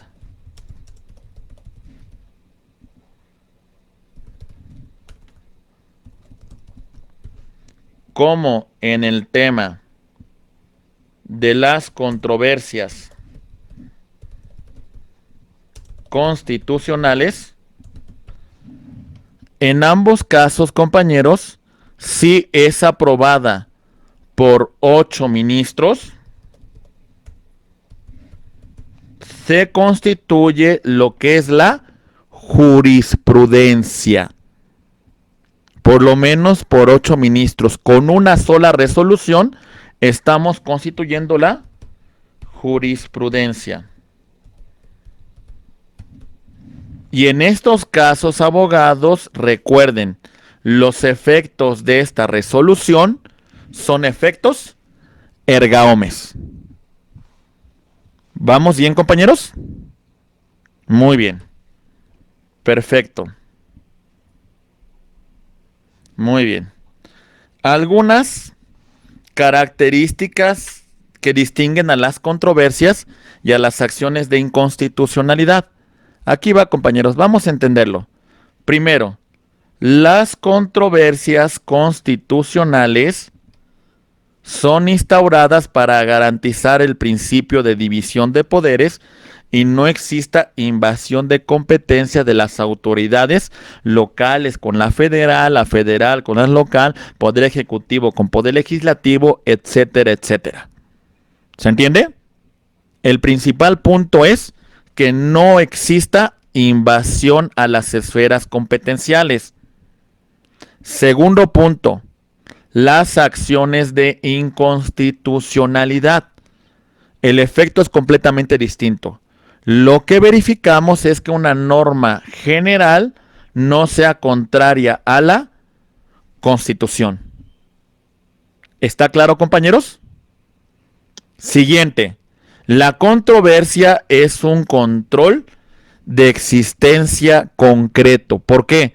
Porque se requiere un agravio, se requiere una lesión, se requiere una invasión de competencia para que exista este procedimiento.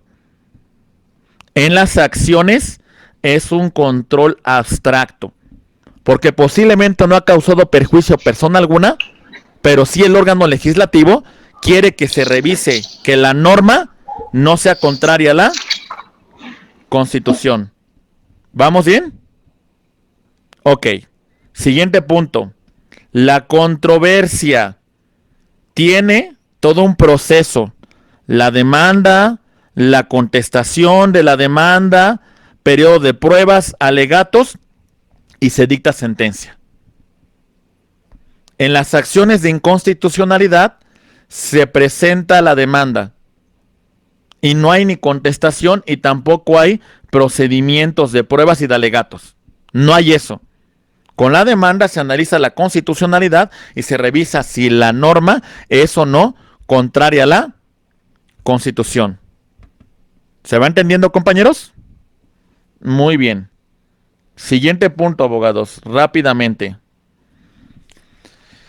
Las controversias constitucionales pueden ser objeto de impugnación contra todo tipo de actos de autoridad y normas de carácter general, con excepción de la materia electoral.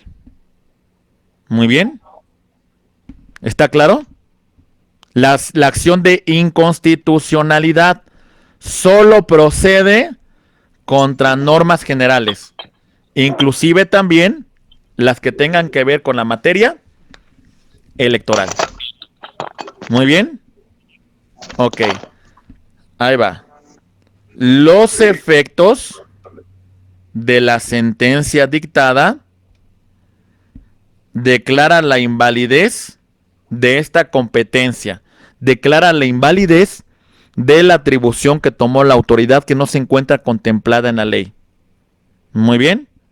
Y en efecto, podríamos decir que puede tener efectos relativos, pero como son entes públicos, compañeros, la resolución que se dicte en contra del municipio de Zapopan, al final no solamente afecta al municipio, afecta a toda la población de ese municipio.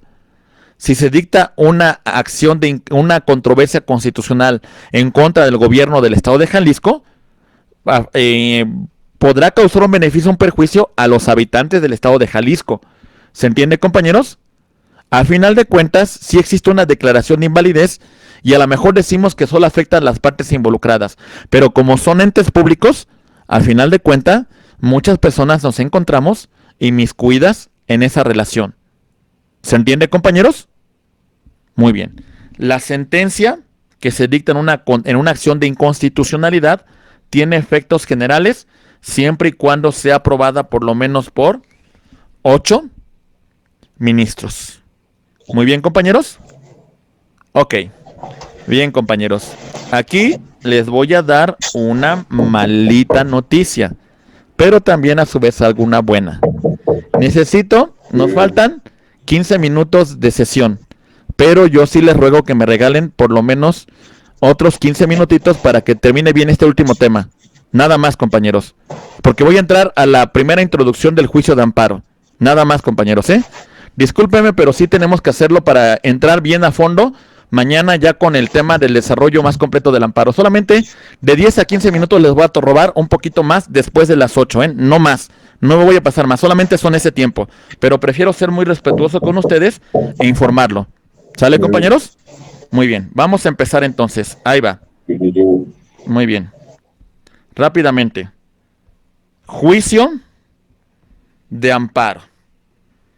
Medio de control de constitucionalidad de naturaleza jurisdiccional para la protección de los derechos humanos, de los derechos fundamentales que se establecen tanto en la Constitución como en los tratados internacionales. Y yo diría que no solamente estos derechos, sino también a través del artículo 14 y 16 de la Constitución, garantizamos el cumplimiento y el respeto del orden jurídico general. Muy bien. Procede de conformidad con el artículo 103, nos dice, los tribunales de la Federación conocerán de toda controversia que se suscite en los siguientes actos. Punto número 1.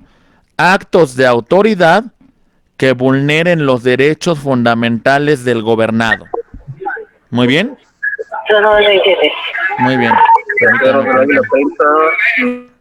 Actos de autoridad que lesionen la soberanía de los estados o la esfera competencial del Distrito Federal. Muy bien. Actos de autoridad de los estados o de la Ciudad de México que invadan la esfera de competencia de la autoridad federal. A ver, quiero que quede muy claro esto, porque no quiero que se me confundan con la controversia constitucional. Ahí les va. A ver, primer punto. Juicio de amparo. Procede contra actos de autoridad y en algunos casos de particular que vulneren los derechos fundamentales que se encuentran consagrados en la Constitución, en los tratados internacionales e inclusive en las demás normas generales. Muy bien. Y el efecto del juicio de amparo es dejar sin efecto el acto de autoridad y en su caso dejar las cosas en el estado que se encontraban antes de la violación. De ser posible, compañeros, ¿eh? De ser posible. ¿Se va entendiendo? Muy bien. Ahora quiero explicar la siguiente regla, porque necesito que quede muy clara. Ahí va. Dice la fracción 2 y la fracción 3. Contra leyes o actos de autoridad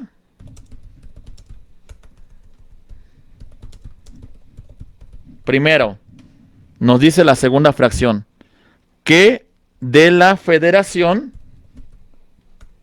que invadan la competencia de los estados, perdón, aquí voy, que invadan la competencia de las entidades federativas y de la Ciudad de México.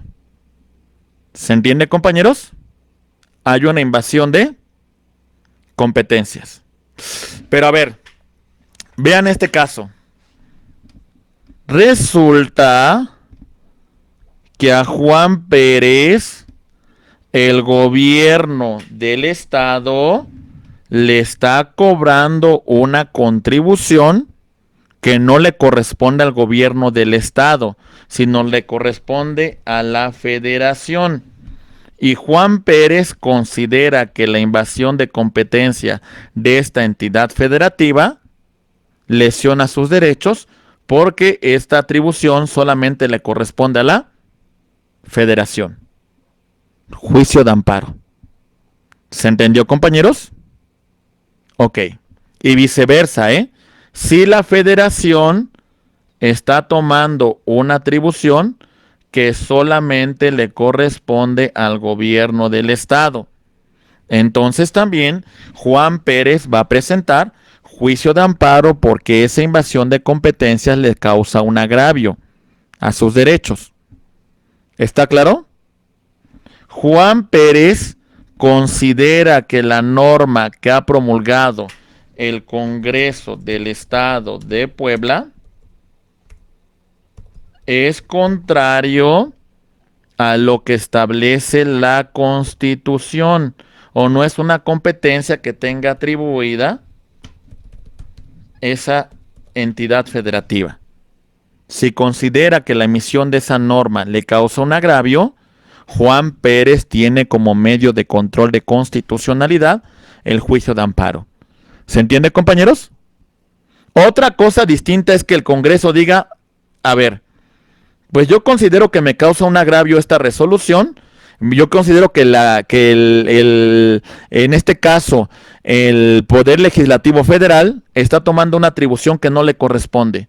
Entonces, lo que hace el Congreso del Estado presentaría una controversia constitucional. ¿Se entiende, compañeros? Que es una cuestión muy distinta. Otra cuestión también, que en este caso, que se amparen contra leyes, imagínense, es distinto que Juan Pérez diga que la norma que le van a aplicar es contraria a la Constitución.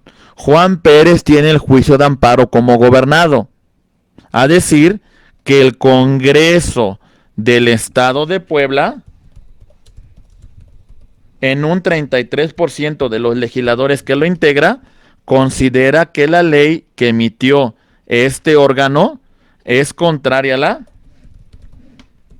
Constitución. ¿Se entiende la diferencia, abogados? ¿Sí se alcanza a percibir? Muy bien, perfecto.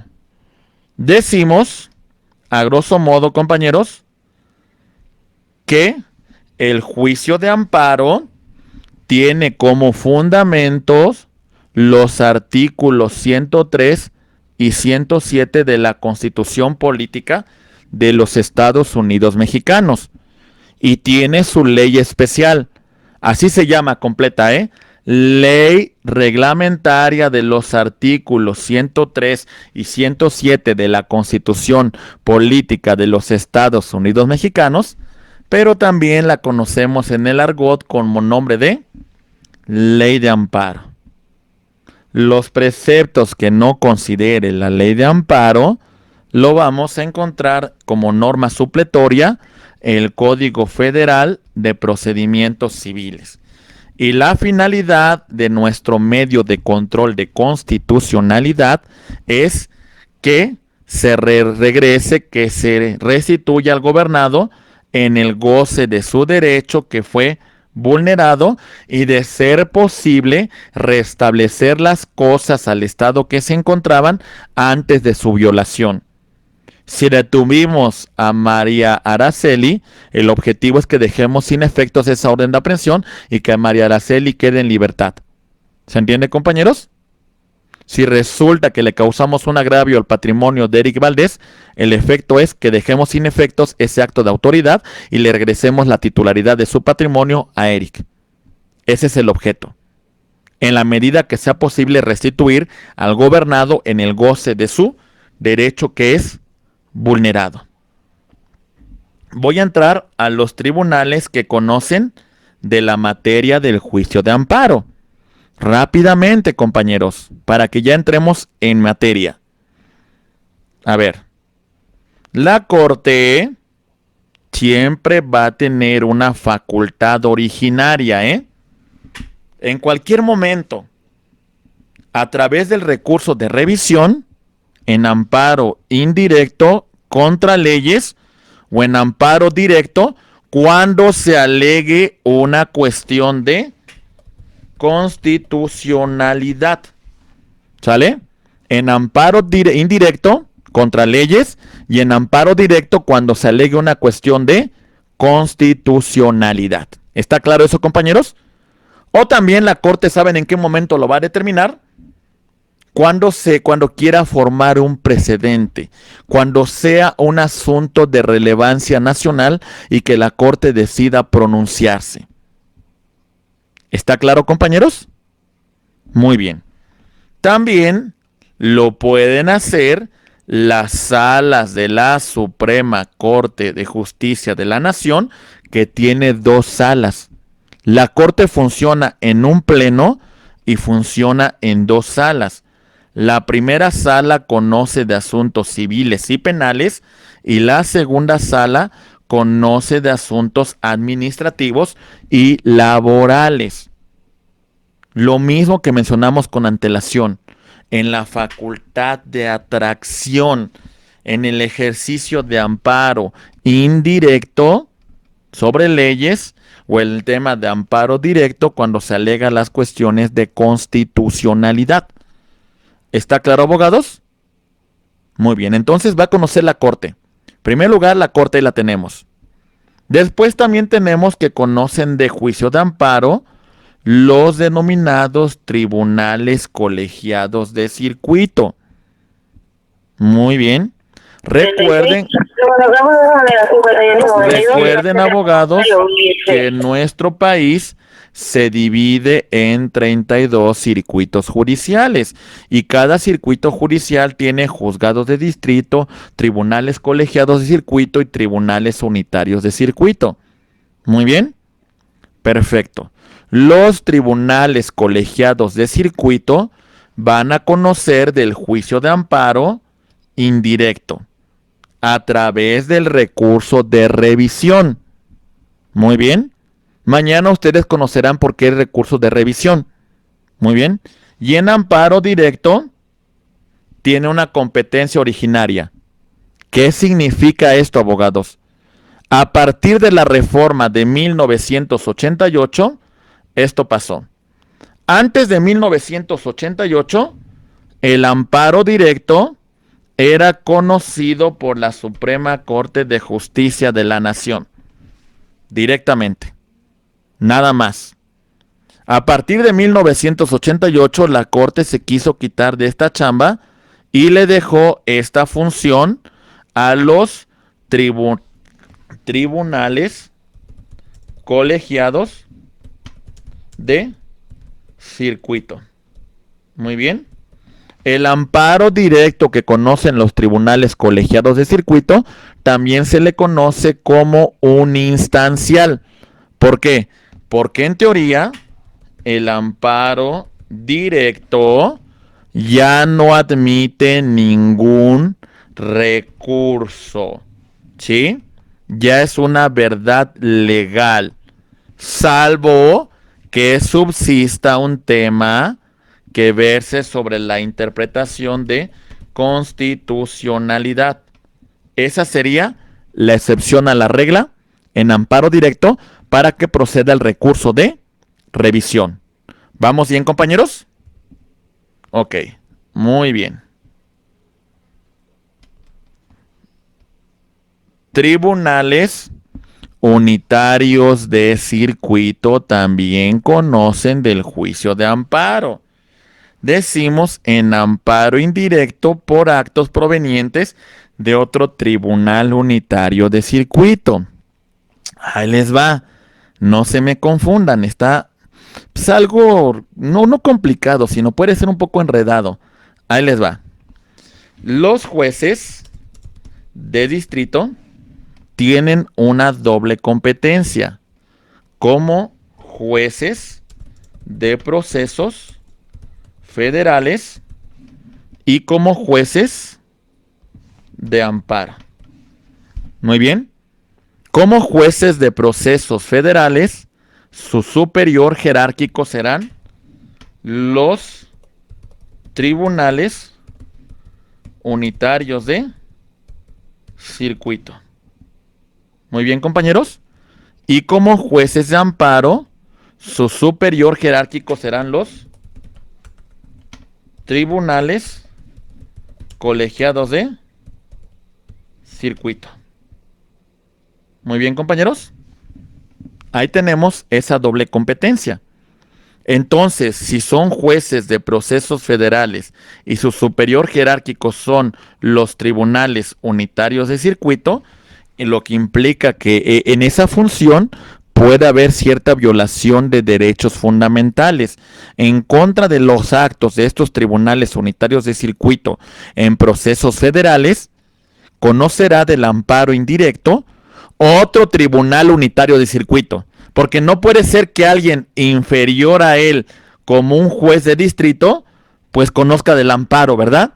Tendría que ser otro tribunal unitario de circuito. ¿Se entiende, abogados? Muy bien. Y bueno, esto está más que claro. Cuando hablamos de un juez de amparo, pues será materia de los tribunales colegiados de circuito a través del recurso de revisión. Muy bien, compañeros. De aquí resolvemos la siguiente interrogante. Los jueces de distrito tienen una competencia originaria en el tema de amparo indirecto. ¿Sale? Esa es su competencia originaria. Amparo indirecto. ¿Está quedando claro, compañeros? Muy bien. Perfecto. Jueces locales. A ver. Competencia auxiliar. Actos del artículo 22 de nuestra Constitución. Nos dice el artículo 22 de nuestra Constitución lo siguiente. Vámonos al artículo 22. Decimos, ahí voy,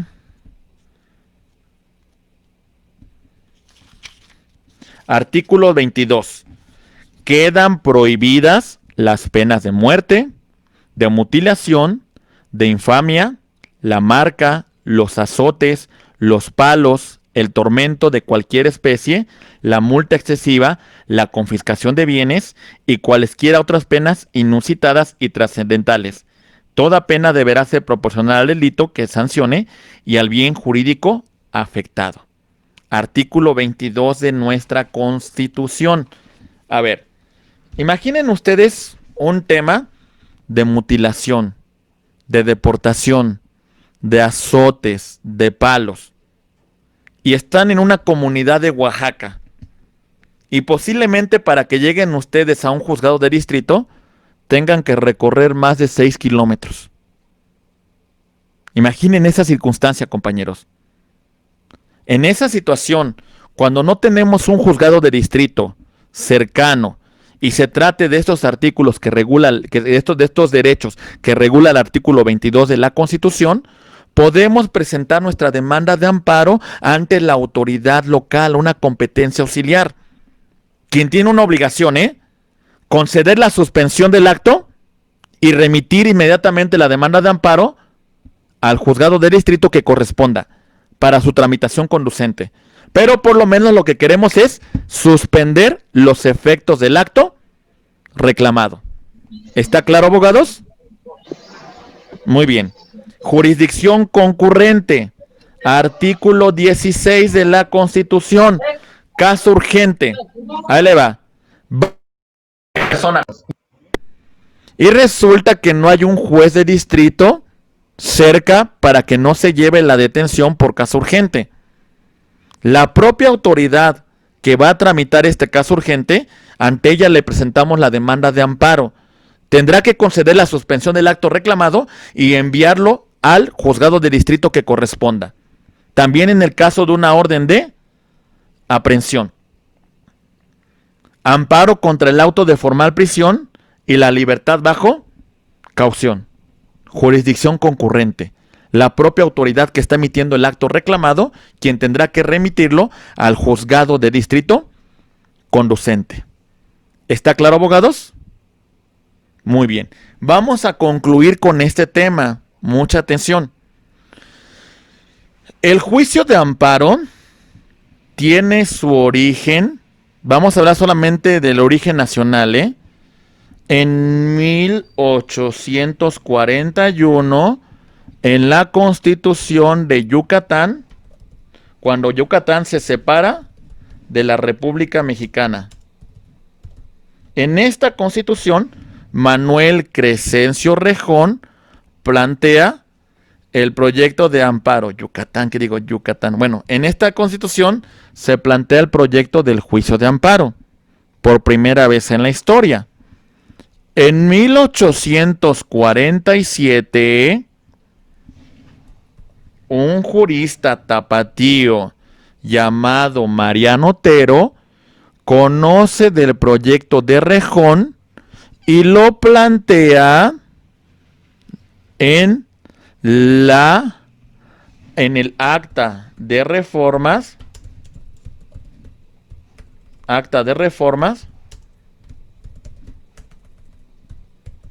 de 1847. En este acta de reformas se constitucionaliza y se federaliza el juicio de amparo. En el año de 1849, 2 años después de la promulgación de esta acta de reformas, se plantea la primera sentencia de amparo. Esto es la primera sentencia de amparo, compañeros, para que con esto cerremos esta primera sesión. La sentencia es del 13 de agosto del año de 1849. Promovente es don Manuel Melchor Verástegui Suárez. La autoridad responsable es el gobernador de San Luis Potosí, don Julián de los Reyes. Lo que reclamaba Manuel Melchor Verástegui Suárez es que el gobernador había emitido una orden de destierro, argumentando que Manuel Melchor Verástegui se encontraba inmiscuido en la rebelión de Sierra Gorda en el estado de San Luis Potosí. Eso argumentaba el gobernador para desterrarlo. Muy bien. Se presenta el amparo. El licenciado Pedro Sámano, un humilde juez suplente, pero muy estudioso de la doctrina del derecho y muy conocedor del acta de reformas de 1847, específicamente del artículo 25 de ese acta de reformas, resolvió lo siguiente. Tomando como fundamento el artículo 25, señaló que el quejoso no podría ser desterrado del Estado sin que proceda un juicio en la cual se pronuncie una sentencia y se decrete por una autoridad judicial esa orden correspondiente, suspendiendo los efectos del acto reclamado. esta es la primera sentencia de amparo, abogados. Y bueno, pues prácticamente con esto vamos a dar cierre a esta reunión, a esta primera parte de la asignatura del control de constitucionalidad y el control de convencionalidad. Espero que los puntos que hemos visto hasta este momento de alguna manera pues sean interesantes, sean importantes para ustedes, abogados. Muy bien. Yo les agradezco a todos ustedes por la atención que tuvieron en toda esta sesión, a pesar de no ser una materia muy sencilla porque tiene una complejidad importante. Una ciencia, ¿eh? No somos técnicos, somos científicos del derecho. Perdón, creo que hay un problema con el micrófono. ¿Me escuchan ya bien? ¿Me escuchan bien, compañeros? Sí, yo Sí, sí, muy bien. sí, claro. Entonces, al ser científicos del derecho, tenemos una implicación importante, compañeros. Tenemos que estudiar a fondo y tenemos que entrarle a estos estudios de fondo importantes sobre la ciencia del derecho. El ejercicio del control de constitucionalidad y convencionalidad, abogados. Primeramente Dios, mañana antes de las 9 de la mañana ya estamos con ustedes para trabajar la tercera y la cuarta unidad y cerrar con broches de oro esta asignatura. Muy bien, compañeros. Muy bien. Muy bien.